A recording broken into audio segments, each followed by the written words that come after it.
The land where I've lived for most of my life was homesteaded in 1862 by my great-grandfather, Albert William Wagner. The land lies along the Solomon River in north-central Kansas, in Ottawa County, near the little town of Bennington, population 700. The Solomon is one of three rivers which wind through those red sandstone rocks and mixed grass prairie hills. And the frequent fires reported by the early settlers gave the region its name, the Smoky Hills of Kansas. Now those three rivers, the Solomon, the Saline, the Smoky Hill, eventually joined their waters with the Republican River to make the Kansas River, which flows eastward to meet the Missouri River, and then rolls on down to the mighty Mississippi and the Gulf of Mexico. As a kid, I took rivers for granted, hunting for squirrels and rabbits in the woods, fishing for catfish along its banks. One summer, 4 of us canoed all the way down to Topeka, a journey of 5 days. Along the way, we saw people water skiing on the Kansas River at Wamego. These days, however, it's rare that those rivers have enough water in them to float a canoe, let alone water ski.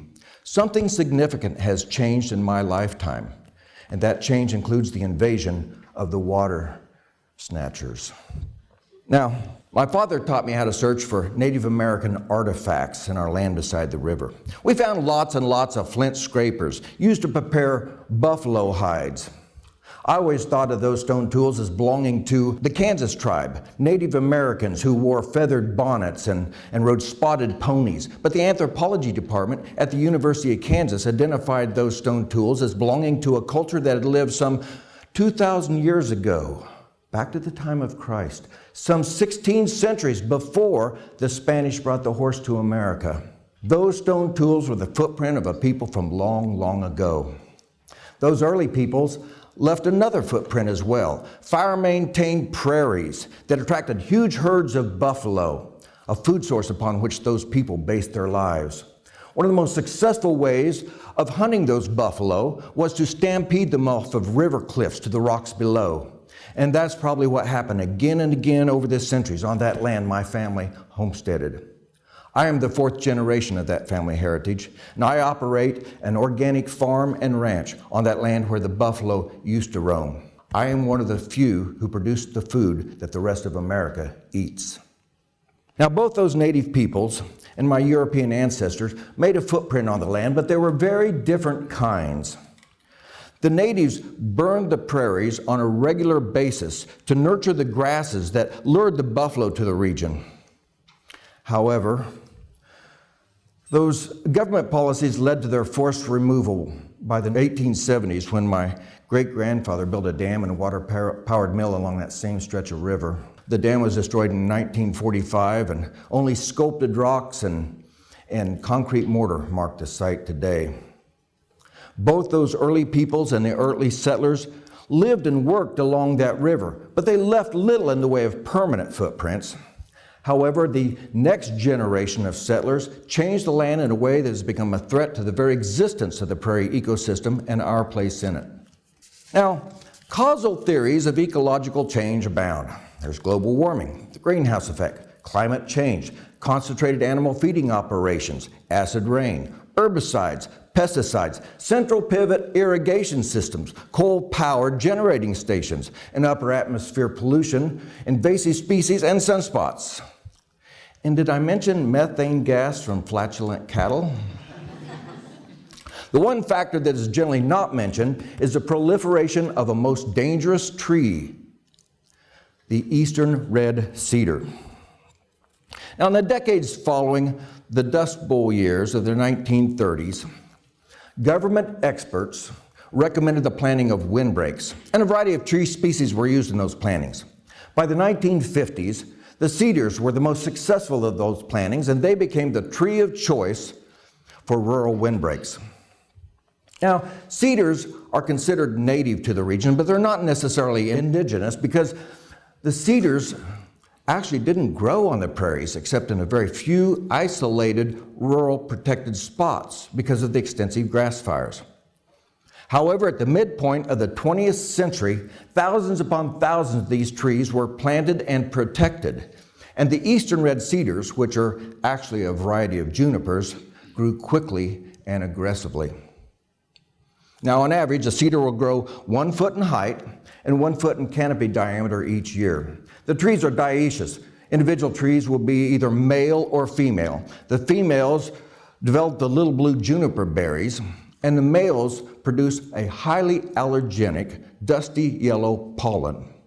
Incidentally, the Kansas City Star reported earlier this year that the cedar pollen count, which was negligible 20 years ago, registered at record high levels, almost as high as ragweed, 1,000 grains of pollen per cubic meter. This is not good news for allergy sufferers. As the cedar windbreaks grew in the 1950s and 60s, young cedars started showing up in fence lines and waterways. A 1973 study by the legendary KSU range management expert Clinton Owensby found that 96% of the cedars growing in the Flint Hills were less than 10 years old.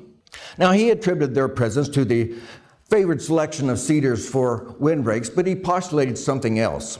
Seed dispersal was enhanced by flocks of starlings, invasive birds that had moved onto the Great Plains area, and they used the cedar seeds as a food source. The little blue berries passed through their digestive system quickly and were deposited in clumps of fertilizer wherever the birds landed, on fences and trees in the grasslands. Cedar seeds are 3 times more likely to sprout after going through that digestive process. A USDA bulletin, Kansas Forests 2010, shows the percentage increase of select species of trees from the years 1965 through 2010. And now, many of those tree species, like the elms and the oaks, showed a 200% increase during those 45 years. However, according to the foresters' findings, the eastern red cedar trees increased by 15,000%. Now, cedars have an estimated lifespan of 150 to 300 years, but Oklahoma claims a tree that is 500 years old, and Missouri boasts of a tree that they say is 800 years old. The reality is, the cedars live a lot longer than we humans do, and the trees planted in the 20th century could still be growing and reproducing for hundreds of years in the future. Now, cedar trees take about 50 years to move from seedlings spread across an area to a closed canopy forest, which means the branches completely cover the surface area of the ground.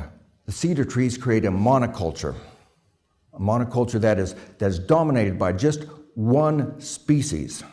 In contrast, the native prairie is a polyculture that ranks second only to the rainforest in terms of diversity. Animals that live on the grasslands depend on that variety. A monoculture cedar stand will eventually reduce the wildlife populations of reptiles, of songbirds, of prairie chickens, of quail, of wild turkeys, of deer, and many other mammals. The songs of the meadowlark, the Kansas state bird, may someday soon be silenced. And the cedar trees are thirsty. Even though they're drought tolerant, they flourish when moisture is available. A study from Oklahoma found that the cedar trees, on average, will use 30 gallons of water per day, 365 days of the year, about and up to 10,000 gallons of water a year. Now, that water is no longer available to plants and other animals that are competing for that essential resource, including us humans. We never miss a river until the river doesn't run. We never miss the water till the well runs dry. Thirsty people are not happy people. So think of it this way. The human body is composed of about 60% water. A gallon of water weighs 8.34 pounds. A cedar tree will consume on average about 250 pounds of water a day. Each cedar tree daily devours the water weight of one large human being. To some ways of thinking, that's an act of war. Now, in America, civic planners allow around 150 gallons of water per person per day.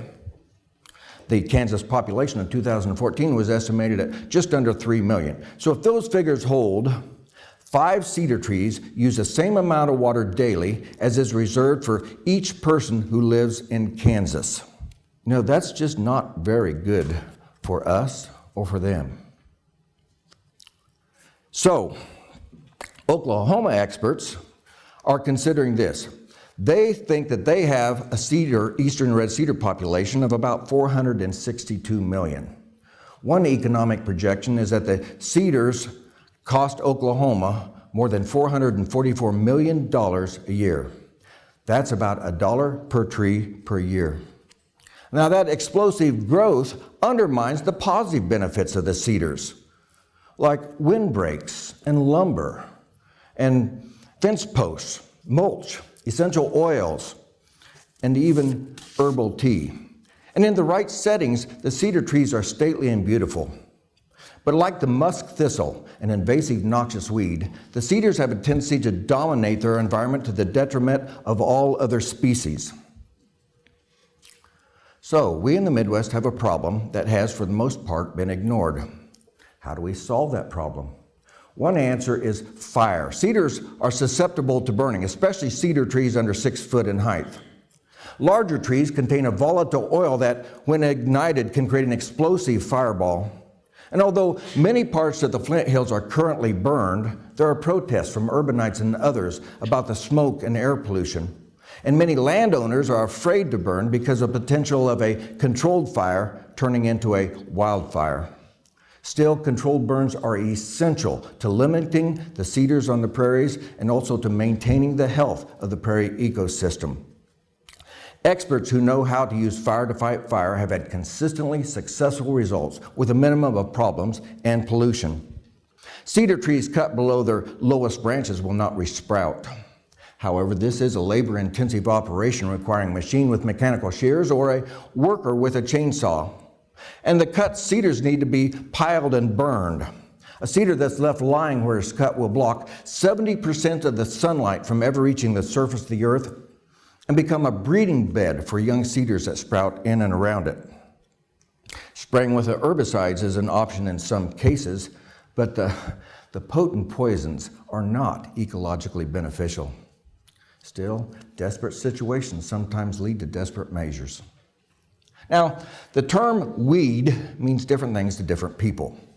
In its broadest sense, it's any plant that grows where it's not wanted. The U.S. Bureau of Land Management defines a noxious weed as any plant designated by a federal, state, or county government as being injurious to public health, agriculture, recreation, wildlife, or property.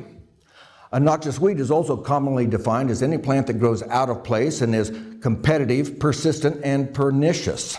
That certainly describes the eastern red cedar. So, a 20th century solution has turned into a 21st century problem. Our prairies are under attack by a tree that we have planted and protected, and our long-term existence on the prairies is threatened by this invasive tree which endangers our food and water supplies. However, every county and every state in the Midwest already has a noxious weed department that's designed to deal with these kind of situations. It's time to declare the eastern red cedar a noxious weed in the prairie states and come up with a comprehensive plan that'll bring this tree back under control. Now, there are opportunities here for entrepreneurs who are willing to tackle this task. And after all, the eastern red cedar is a natural resource. How can we use this natural resource in a way that's both positive to us and the environment? The eastern red cedar is both a natural resource looking for a developer and a serious problem in search of a solution. Let's just hope that that solution occurs before the eastern red cedars turn the prairie grasslands into a forested desert. And don't forget this. In the sci-fi cult classic movie Invasion of the Body Snatchers, the invaders won. Now, people have lived on the prairies for thousands of years, adapting to change, meeting new challenges. And humans have survived because of our ability to make reasonable assumptions about the future and then act on those assumptions. Let's solve the problem posed by the proliferation of the eastern red cedar with intelligent, practical, ecologically sound solutions that will allow the native prairies to grow and the natural waters to flow for generations to come. But we must not procrastinate. We've already ignored this threat for too long. It's time to sound the cry against the invasion of the Water-Snatchers. Thank you.